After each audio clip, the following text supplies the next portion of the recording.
আসসালামু আলাইকুম everyone, back to my channel. প্রতিদিনের মতো আপনাদের সামনে ভিডিও নিয়ে হাজির হলাম। দেখুন, করলাগুলো আমি এরকম সাইজ করে কেটে রেখেছি, পেঁয়াজ কেটে রেখেছি, ধনিয়া পাতা কেটে রেখেছি, মাছগুলো আমি এরকম সাইজ করে ধুয়ে ভালোভাবে নিয়েছি। এখন আমি নুন মরিচ দিয়ে ভালোভাবে মেখে ঝুঁকে নেব। আর আপনারা কেমন আছেন? আশা করি ভালো আছেন। আলহামদুলিল্লাহ, আমিও ভালো আছি। আজকে রুই মাছ দিয়ে করলা দিয়ে আজকে ঝোল পাকাবো।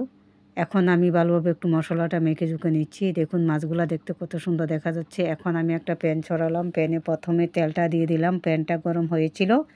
এখন আমি দিয়ে দিচ্ছি মাছগুলো। তো আপনারা আশা করি প্লিজ আপনাদের কাছে ভিডিওটা যাবে, অবশ্যই আপনারা লাইক কমেন্ট করে যাবেন। আশা করি আপনাদের কাছে ভিডিওটা ভালো লাগবে।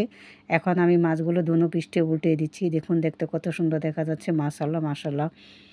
আর আপনারা দেশ বিদেশে যেখান থেকে আপনারা অবস্থান করছেন, আশা করি ভিডিওটা যেখান থেকে আপনারা দেখবেন, আশা করি অবশ্যই সাপোর্ট করে যাবেন। ইনশাআল্লাহ আপনাদেরকেও আমি সাপোর্ট করব। দেখুন, মাছগুলো এখন আমি ভেজে নিয়েছি।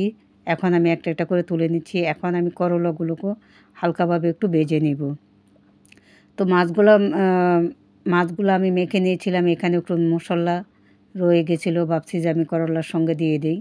এটাতে আর এখন আর হলুদ মরিচ লাগবে না, তার জন্য আমি এটা ইউজ করে নিলাম। এখন আমি হালকা করে একটু তেল দিয়ে দিচ্ছি, দিয়ে ভালোভাবে এটা একটু ভেজে নিচ্ছি। তো আশা করি আপনাদের কাছে ভিডিওটা ভালো লাগবে। এখন আমি অন্য চুলাতে ফ্রাই প্যানটা সরিয়ে নিব। এখন আমি প্রথমে একটা প্যান ছড়ালাম, এই চুলাতে দেখতে পেরেছেন, তেল দিয়ে দিয়েছি। এখন আমি দিয়ে দিব পেঁয়াজ কুচিগুলো দিয়ে দিয়েছি। এখন একটু হালকা করে ভালোভাবে নাড়াচাড়া করে নিচ্ছি। একটু বাদামি কালার হয়ে যাবে, তারপরে আমি এখন দিয়ে দিচ্ছি 1 চামচ পরিমাণে আদা রসুন বাটা। কেননা আদা রসুন বাটাটা দিয়ে দিলে তরকারির টেস্টটা অন্যরকম আসে। এখন আমি দিয়ে দিচ্ছি একটু করে পানি, দিয়ে মশলাটা ভালোভাবে কষিয়ে নেব। এখন আমি দিয়ে দিব মশলাটা 2 চামচ।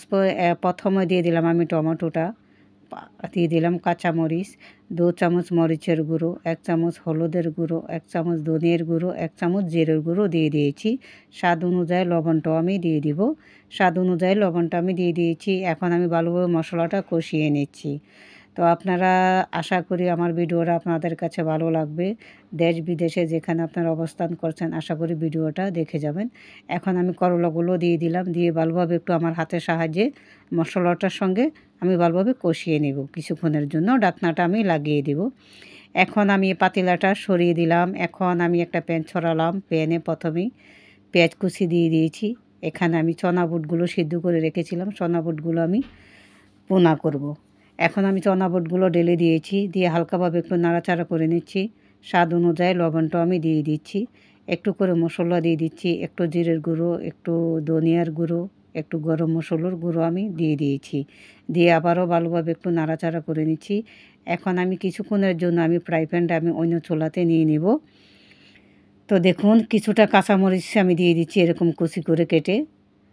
তো এখন আমি কিছুক্ষণের জন্য সরিয়ে দিব। আবার আমি ফিরে আসলাম আপনাদের সামনে করলার তরকারিটা নিয়ে। দেখুন, এখন আমি গরম পানি, অন্য চুলাতে গরম পানি বসিয়েছিলাম।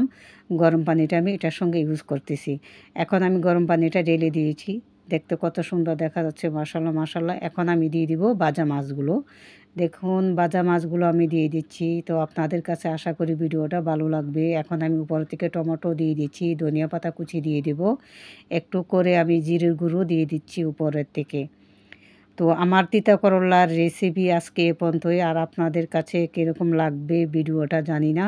এখন আমি এখানে আবারও ফিরে আসলাম চনা বুটগুলো নিয়ে। দেখুন, চনা বুটগুলো দেখতে কত সুন্দর হয়েছে, মাশাআল্লাহ। আমি এখানে ধনিয়া পাতা কুচিও দিয়েছি, আপনাদের সাথে শেয়ার করতে পারলাম না, প্লিজ। ওকে।